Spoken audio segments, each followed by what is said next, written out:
Moving on this week, the BBC World Service programme. This is interesting because it's all about smartphones and young people.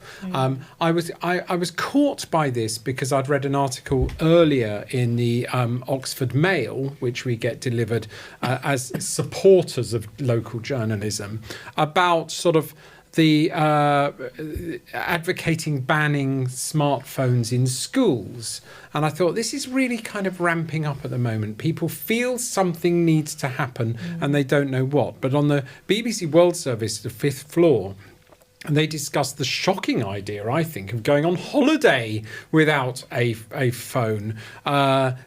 Citing digital detox benefits. They sort of thought of this as a sort of digital is something that you deny yourself, a bit like Ramadan, for a while to sort of detox yourself, with holidaymakers reporting feeling more present and engaged during their holidays. But it does have an impact on things like the practicalities of managing a holiday, trip planning, memorizing essential information, and just arranging things. And also considerable navigating challenges as you get to airports and you arrive at places and you want everything is geared up for at least one of your party having a phone. Alice, what do you think about the idea of banning phones on holiday? Virtue signalling rubbish is my view. So I think culturally we have a great big thing happening at the moment, particularly with young people and children, and parents really wanting a measure of feeling in control of the crisis of, online safety for children just being a total mess. They want to feel like they're in control and they want to show the world and other parents that they are doing something. And banning screen time for children is a very visual way of demonstrating this.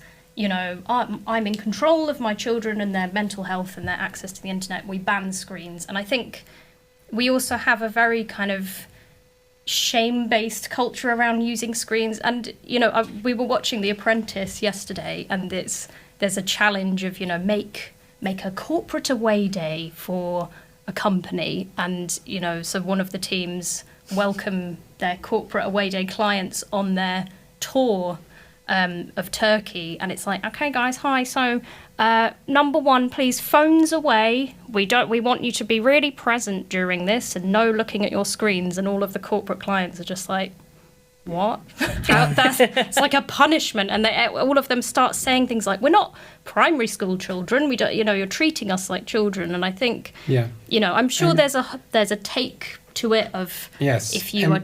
Thank you. Emily, we rant about, Oxford City Council, Oxford County Council, virtual signalling, load of old crap that's just completely unworkable in our city. But we're bound to say that because we work in our city, we live in our city. They are advocating a ban on smartphones in all primary and secondary schools, citing concerns about the negative impact on students' health, sleep and focus. Now, we are researchers, so we like the data to speak to us. This plea is part of a wider conversation about the potential benefits of reducing digital distractions in schools, even as the national studies suggest banning phones alone may not drastically improve academic outcomes. So here we are.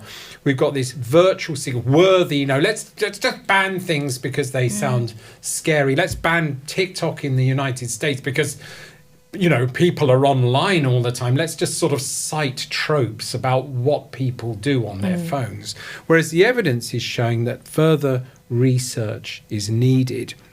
And the government are now sort of watering down these sort of... Yes, it was interesting that the government, there was a bill to ban phones in school, and that did end up watered down. I'm really not sure what I think about this, and probably because I'm quite susceptible to any guilt-based type of things or virtue signalling. I wouldn't like to go on holiday without my phone. I'd feel incredibly vulnerable without my phone. But just thinking about it, I would feel vulnerable in the travel bit. And there is something about... So I usually delete my email app during my holidays to try and wean myself off forever checking my emails. And I know myself that I can just disappear into my phone, and it's not great for being present, and I would like to be less dependent on my phone. So I can really see it. I think any sort of coercive type of approach for adults is you then get subversion and What I think kickback. is quite interesting, because I'm a speech and language therapist, is that, there's a thing called the deprivation of liberty safeguard. So if someone is very, very poorly, often with mental illness, and they can't make decisions in their best interest, there is a safeguard approach. So if you need to tie someone to a bed, not that that's really done much anymore, or put Barriers rails on their bed to protect them from falling out, you're depriving them of a liberty, so you have to do it in a safe way. Taking someone's phone away or restricting social media access is considered a deprivation of liberty, and to do it, you have to put this in place. And I think, to me, it's really interesting, because having studied childhood and research and the lack of evidence about phones, to me, banning phones, banning screen time, is the same as trying to do sex education by teaching abstinence. Yeah. It's like we don't talk about this, we don't think about it. And actually, well, isn't that where Trump's going? Isn't that where the voters are going? Aren't they actually saying, no, we need to just stop all of this? I mean, if you want abstinence culture, sure, it leads to more teenage pregnancies. Yes. And I think less help. Less help. And actually, if you, let's say, okay, we want to do a complete ban on screens for children, you need to really think about this, because what you're asking of parents is not just no screens for your children, but you can never use a screen in front of them, because that will tempt them. You can't do working from home, you can't check your emails, you can't use social media. And that's just not the world we live in anymore. But Emily, isn't this just all rubbish? I went to school. The issue wasn't phones, because we didn't have phones. A telephone was like this big and with lots of wires, and you'd sit on the stairs and borrow the phone for a while and sit there. And people would say, "When are you getting off the phone?" Because we had one phone. You'd never take it to school. But cigarettes were banned at school, and we just smoked. Our break time from the age of 11 was our cigarette break. I mean, they were banned, but it meant absolutely nothing, because the teachers would have a break at break time as well.